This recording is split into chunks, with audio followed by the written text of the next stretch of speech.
While Trump was in Mount Pleasant, Wisconsin for Foxconn's groundbreaking ceremony, hundreds of protesters stood in solidarity a few miles away over this Taiwan-based company's plant being built in southeastern Wisconsin. Lake Michigan, they're talking about extracting 7 million gallons a day.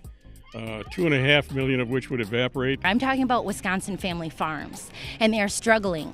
They're struggling to pay their bills, they're struggling to eat, they're struggling to keep their farms, to keep their land. The very same thing we're hearing from people in Mount Pleasant. Their land was given away to a foreign corporation in the name of economic interests. And my thing is, in whose economic interests? For the economic interest of Wisconsin when we look at the long-term outcomes, or the economic interest of a private company who's taking public resources for free? The people of Wisconsin are going to get is a huge bill. They have a $4 billion investment. This is a huge corporate giveaway. But really what they're going to get is an obligation to support this company. This is corporate welfare. The job offer, we know, is a lie. I mean, the job offer is 13,000 permanent jobs in southeastern Wisconsin from the Foxconn facility. These will not be sustaining jobs.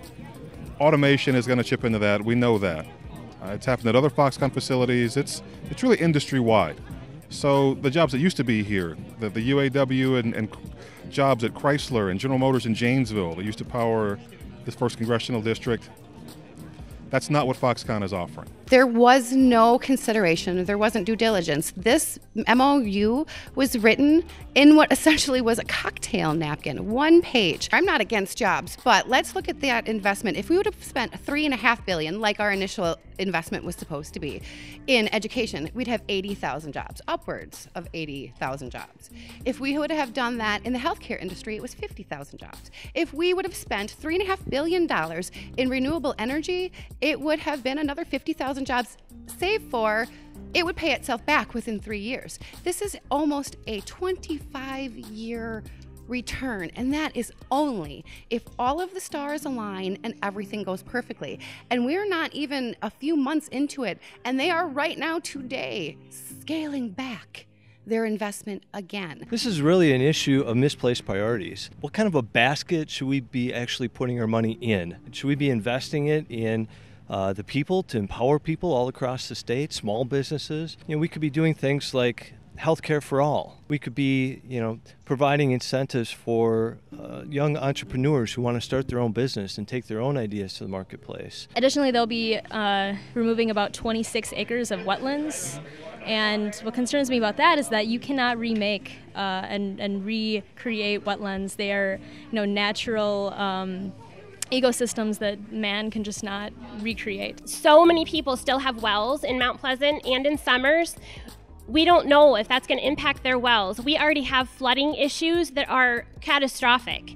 So just adding all of this pavement, all of this non-porous ground is going to just exacerbate the situation, and it's going to go south. It's going to go all the way down to Illinois, and we've already heard from them as well that they're concerned. He's waived the environmental protections, wetlands, environmental impact statement. He's going to let them pollute Lake Michigan. He's not going through the Great Lakes Compact. It's a betrayal of the state. It'll cripple our budgets for 15 years. Foxconn is such a bad deal for Wisconsin. It's costing taxpayers, they're estimating, over $4.5 billion. And it's basically us paying this foreign company to, pollute our water, pollute our air. They're going to be taking 7 million gallons of water from Lake Michigan every day. And they're, how they're returning it is yet to be seen. It's an economic threat, it's an environmental threat, it's a social threat, it's a political threat. There's no really one thing that overweighs the rest. It's just a conglomeration of all of them together that kind of makes the threat real. Operation Shake the Ground put Wisconsinites and even us Chicagoans from Hardlands Media in solidarity to speak up, fight, and provide a platform for every single person that opposes corruption and abuse from corporate interests. Because our voices will not be silenced. Your voice should be heard. Whole street! Our street! Whole street! Our street!